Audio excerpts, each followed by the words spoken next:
Welcome back and let's react together. This one is kind of crazy, bro. Core update. Detroit grandpa set on fire by family after 100,000 blessing. True crime story. Shout out to Hidden Crime Network. But this is crazy, man. I want to know what you guys think about this. So let's react to this together. Get your snacks. Because we're going to be here for at least 30 minutes. Let's go.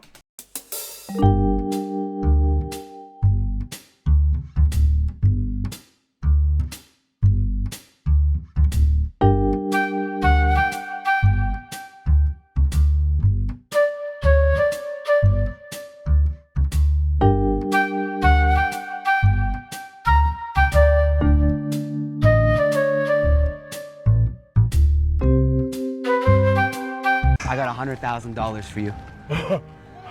You know my boy be doing that, man. That's Oh what's my up. God. Alright, so that's that little girl so cute. She said, "Papa, are you crying? Papa, you okay?" Aww. And kids are like, "What happened? What he do?" You know what I'm saying? It's just, he got a good blessing. That's what.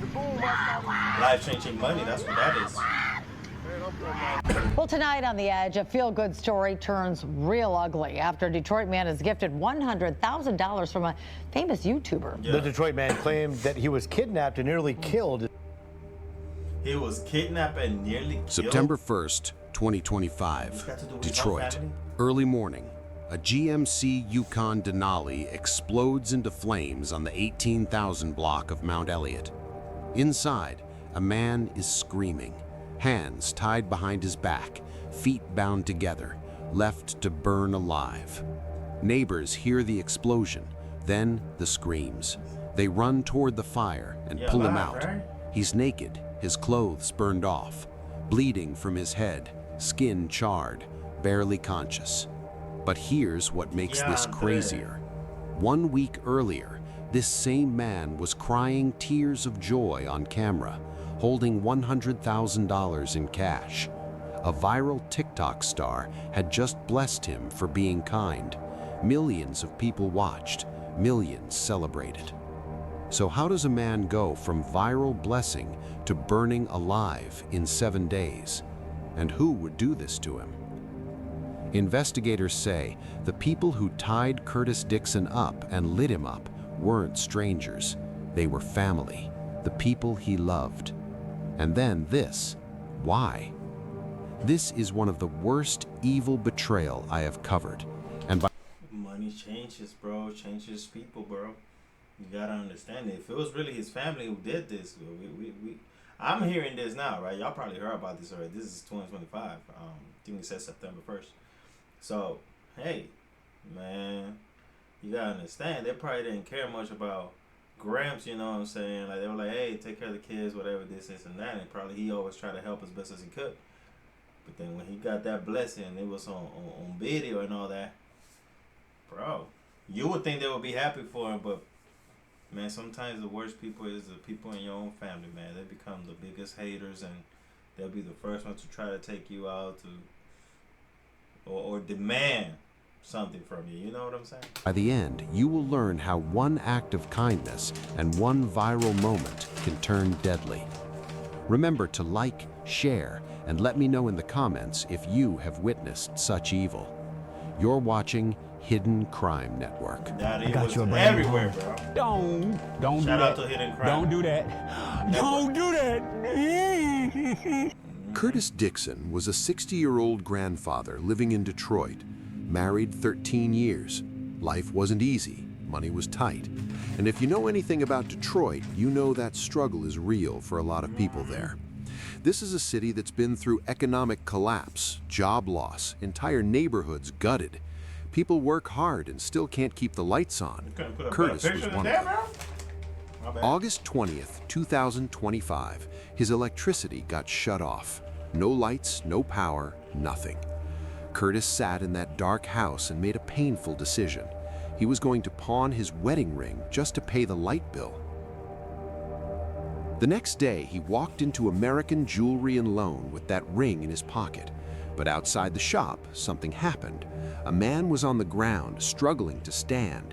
He said he was blind, didn't have a car, needed help. Curtis didn't hesitate.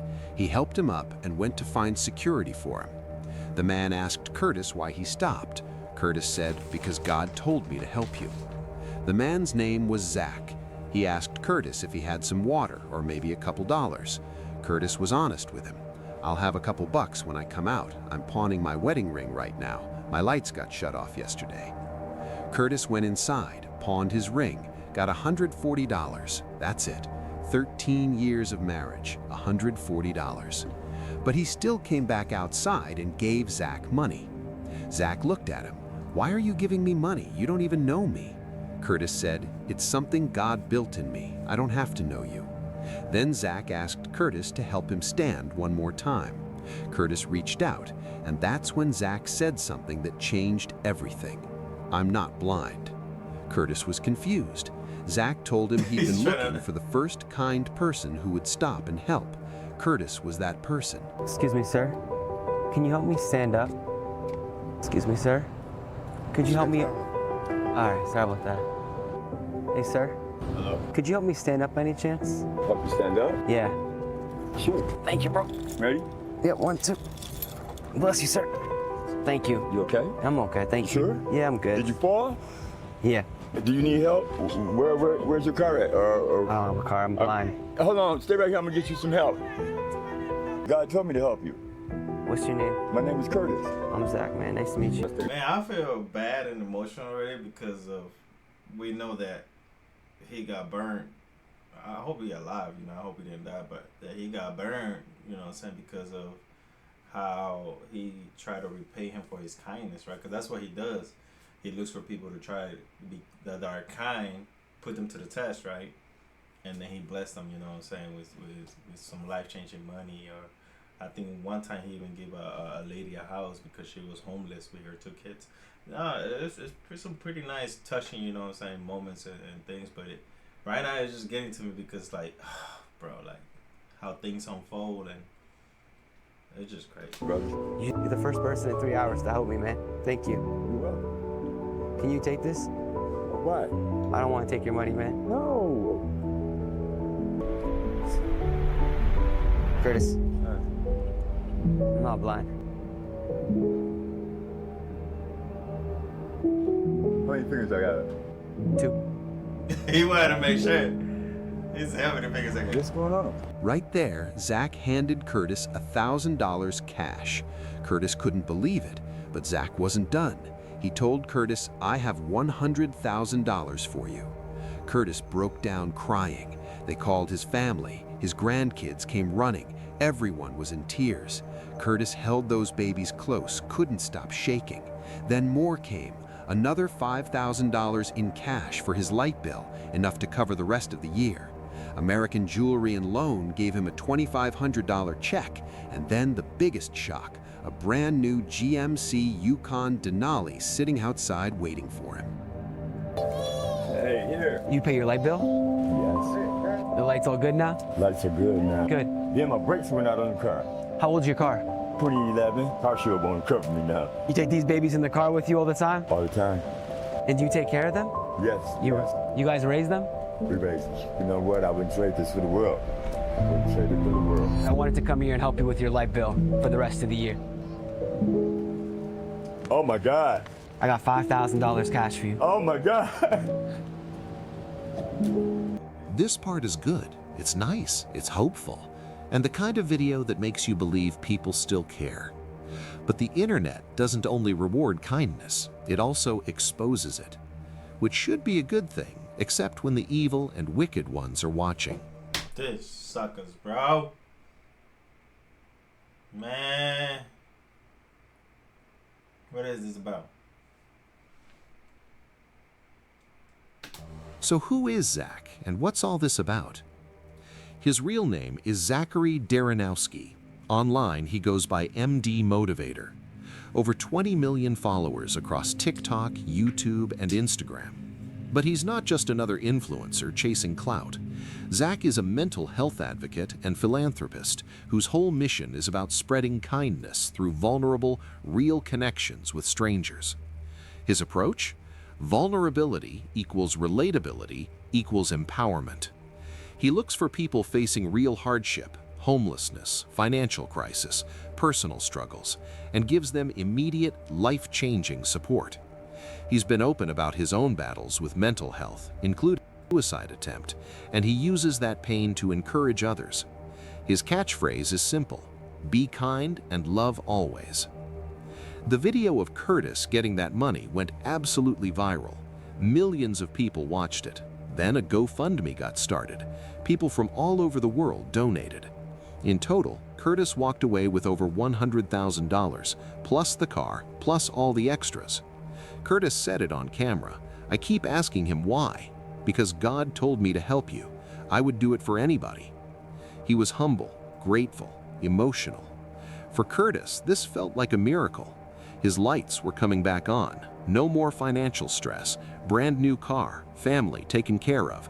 His prayers had been answered. But here's the thing nobody saw coming. While millions of strangers were celebrating Curtis online, someone in his own family was watching that same video. And they weren't happy for him. They were counting his money. They knew where he lived. They knew his routine. They had his trust. And what they were planning wasn't a conversation. It was something way darker. August 20th, 2025. The same day Curtis's electricity got shut off. Inside Wayne County Jail, a phone call was being recorded. Roland Terrell Chapman was talking to his brother, and he'd already heard about Curtis. Chapman wasn't some distant relative. He's Curtis's nephew. His mother is Curtis's wife's sister. Close family. According to the federal complaint, Chapman was on that call talking about his uncle's windfall, the brand new car, the house, the 100 racks.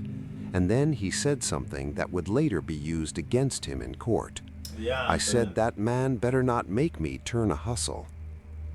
Curtis was being blessed on camera, and his nephew was in jail, already seeing it as an opportunity. Chapman was broke, struggling. 2 days later, on August 22nd, he called his Never can be happy for nobody, man. brother again. This time, investigators say his tone Get money like that, I'm gonna tell you what y'all gotta do. Get out of the hood. Don't tell your family members, those that are locked up and those that are bad blood. You know who they are. Don't let them know where you're moving to. I'm not saying don't connect with them, but you need to move. You need to get out of there, man, because shifted. He told his Don't be brother praying he on your was damn trying fall. to figure some stuff out because he had to borrow some money. He said he needed some racks real quick and that he was tired of this. Then came August 24th.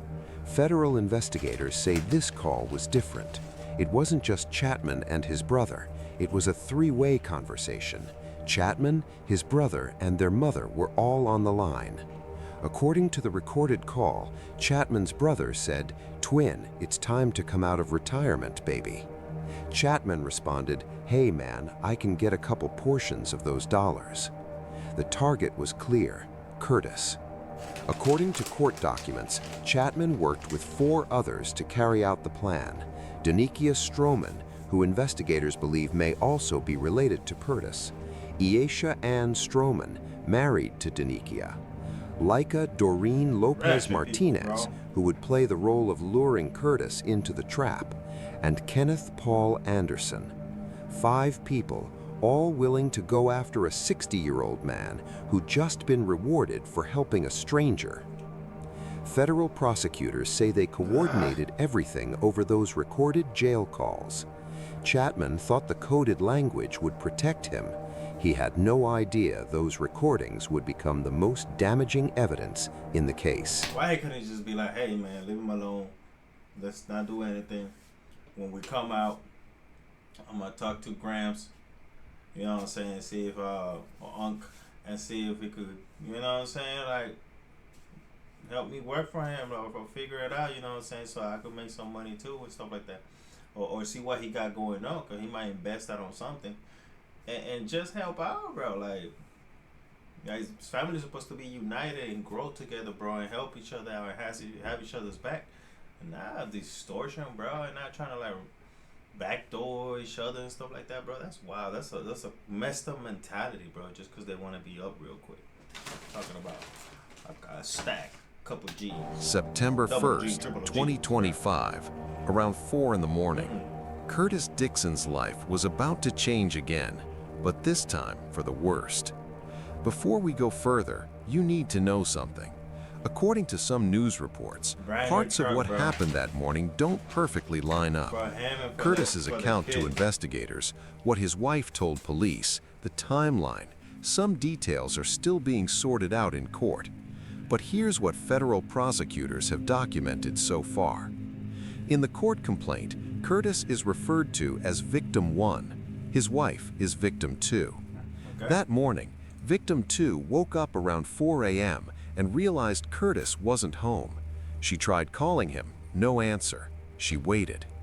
Curtis, according to his statement to police, had picked up a woman near his home on Verner Avenue. She approached him as he was backing into a parking space. She told him her car had just been taken and she needed help. Curtis said yes. The woman got into his car. Federal investigators later identified her as Laika Doreen Lopez Martinez.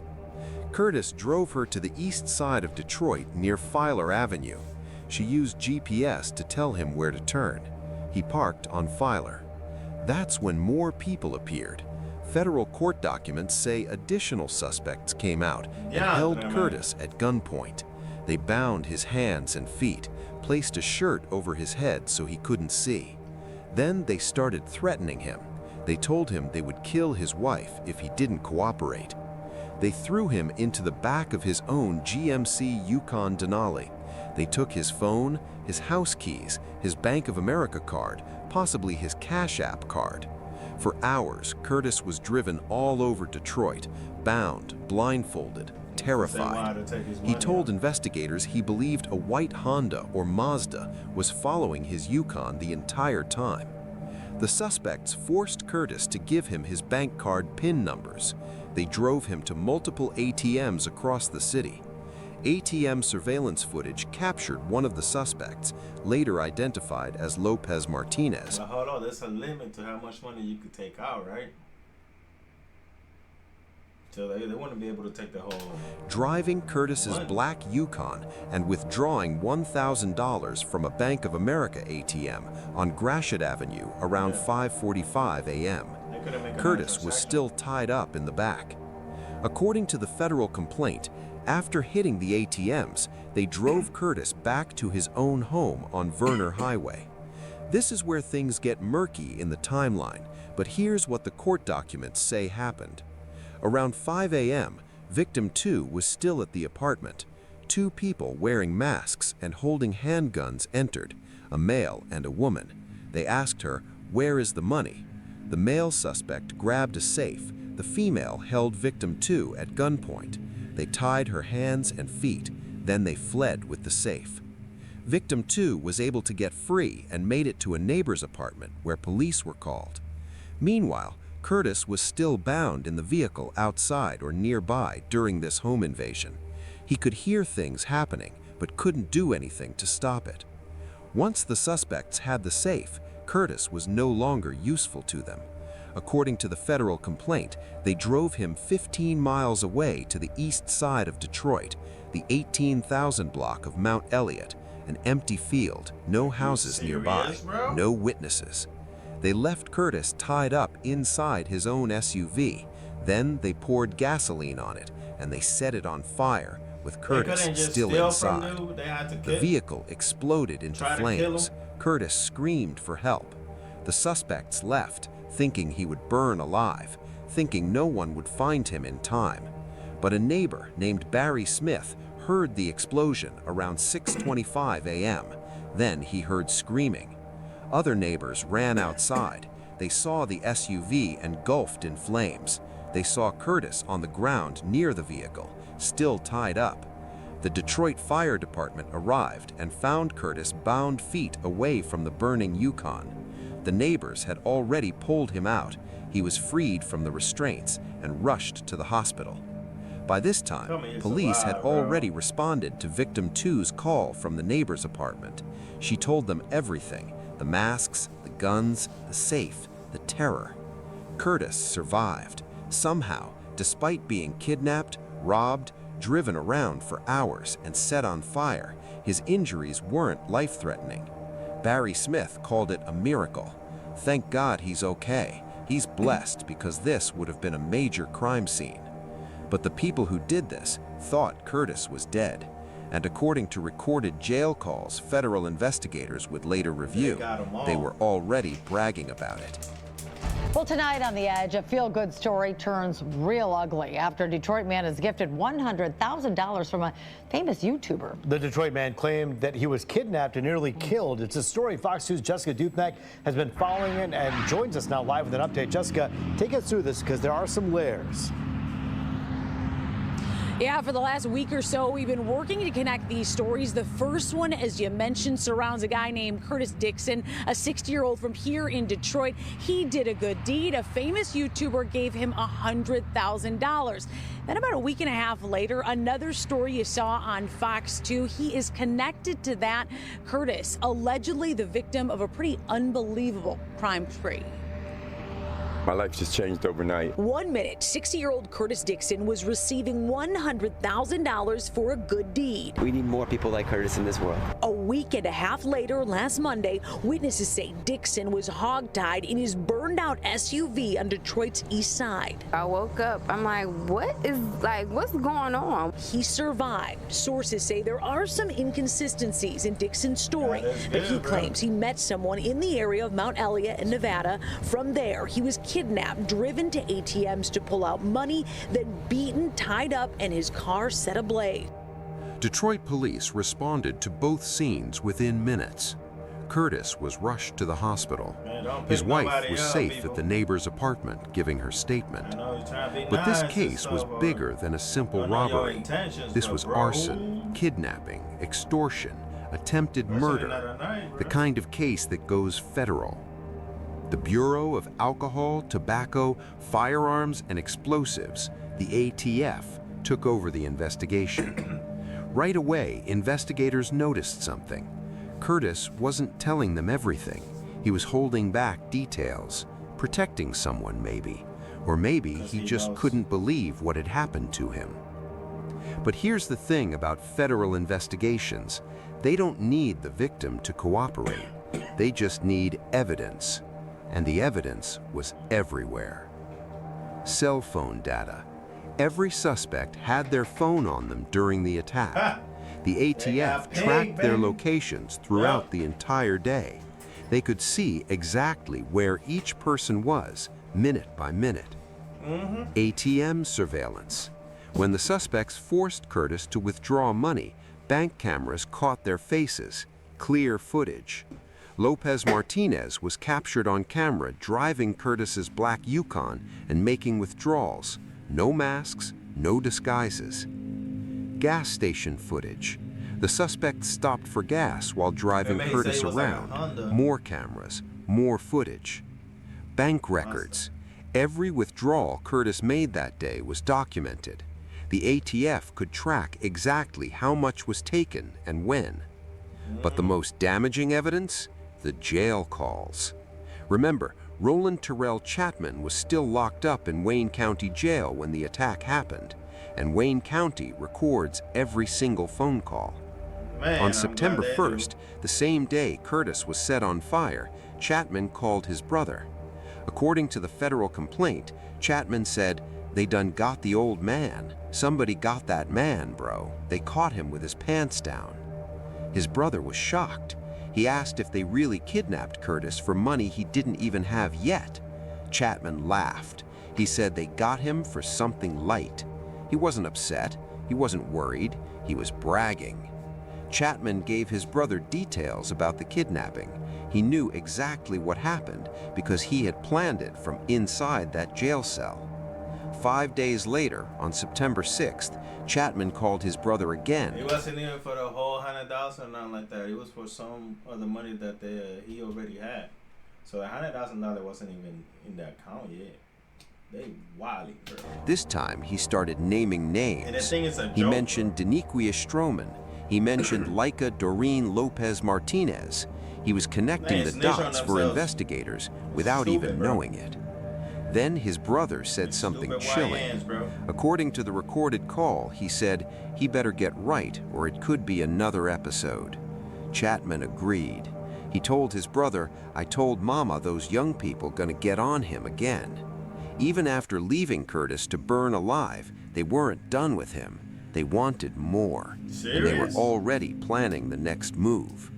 But what Chapman didn't know, ATF. federal agents were listening to every single word, and they are coming for him. 5 people are facing charges of conspiracy to commit kidnapping.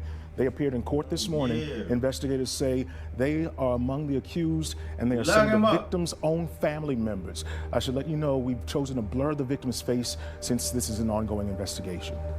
Blur the victim's face?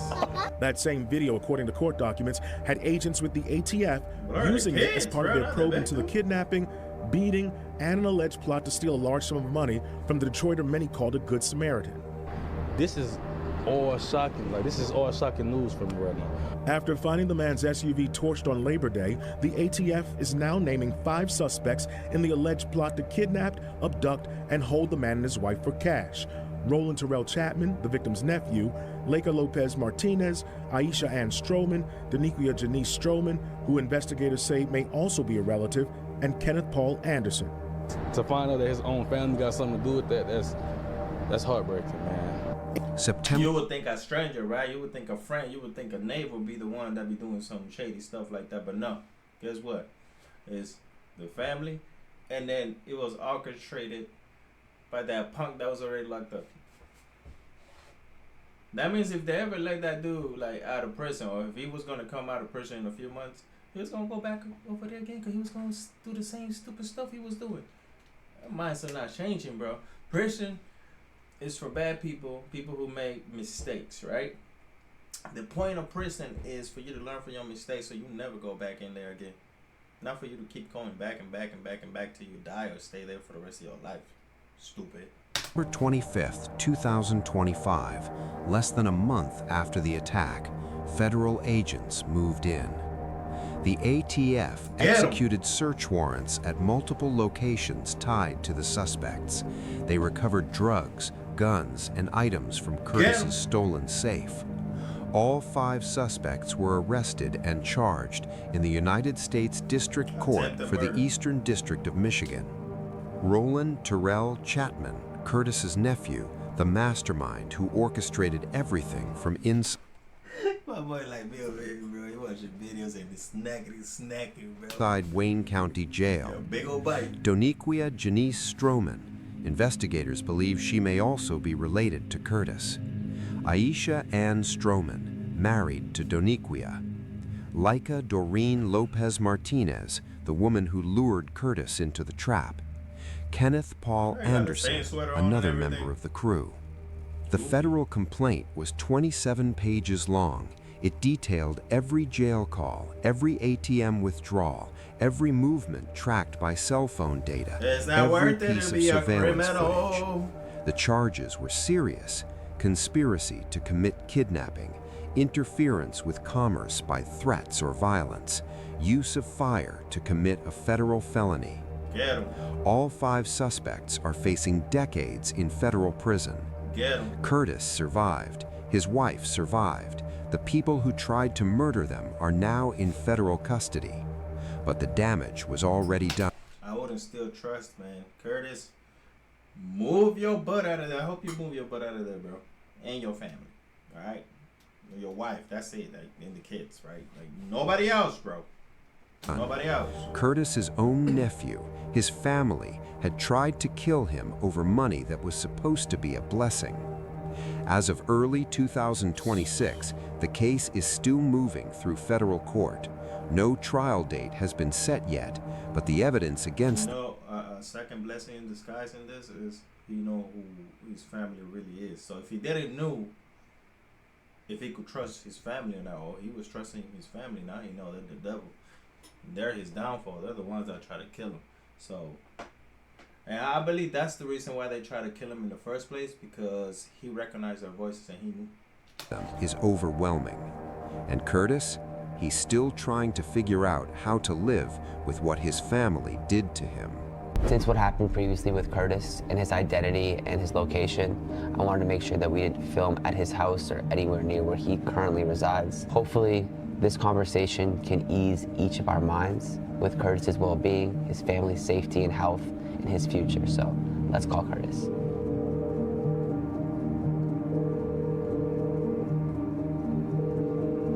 Curtis! Hey, Zach, how are you? I wanted to hear your voice, man. More importantly, how are you? I'm okay. I'm hanging in there. I'm doing the best I can do. How's your wife and your grandbabies? My wife, she's doing good. We try to hold each other up and keep each other strong. And my grandbaby, they're at my mom's house right now. If you could say something, man, to like those that hurt you or people that have been hurt, what would you say? I struggle with the fact of forgiving. Before I could even say anything to him, I would have to forgive him first. And the God that I serve, he's a mighty God, and he's put it in my heart to forgive him. So when it comes time for me speaking our nephew's trial, I'm going to truly be able to forgive him. Those are some strong words you said there. I don't know if I'd be able to do that. I have to. Why do you have to? I have to, because I've been forgiven. My father has never forgiven me for so many things that I've done wrong. And who am I to pass judgment? It's not on me. Bro, y'all listening? This is a big thing, bro, to forgive somebody, family members, even if it's a stranger that tried to kill you and hurt your family, and forgive them. And say not because you want to, but because you have to. Because our Lord in heaven forgave us. That's deep, bro. That's deep. I'm just happy that you and your wife are okay. That you're finding it in your heart to forgive. Because I don't know if I could at the rate you have and what you've been through. My wife said the same thing. How can you? I said, maybe I have to. In order for me to keep moving forward, I have to. Because if I don't, and I keep all that anger and hatred inside me, it's not hurting nobody but me. I love you, Curtis, and I love you more, Zach. It's so good to hear your voice. It's so good to hear your voice. Thank you so much, Zach. Thank you. Bye, Curtis. Bye-bye. After the arrests, Curtis Dixon disappeared. He's lying low at an undisclosed location, keep it that not way. doing interviews, not posting online. Keep it that way. His wife was held at gunpoint in her own home. Their sense of safety is gone. But what cuts deeper? The man who planned it all was Curtis's nephew, Roland Terrell Chapman. Family. Trash. Curtis didn't ask to go viral. He was just being kind.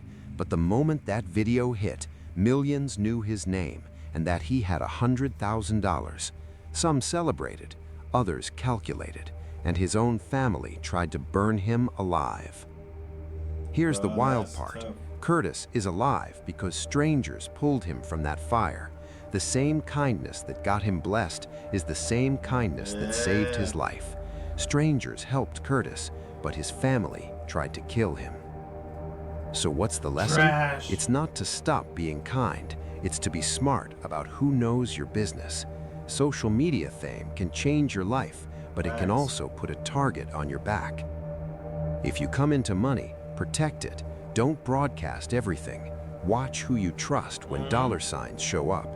People change, even family. Family doesn't always mean loyalty. Blood doesn't always mean love. Curtis learned that the hardest way.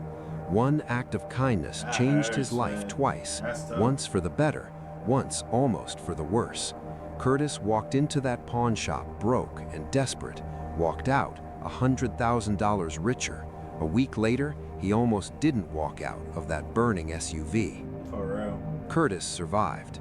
His nephew and 4 others faced decades in prison. Justice is coming, but some wounds don't heal with verdicts.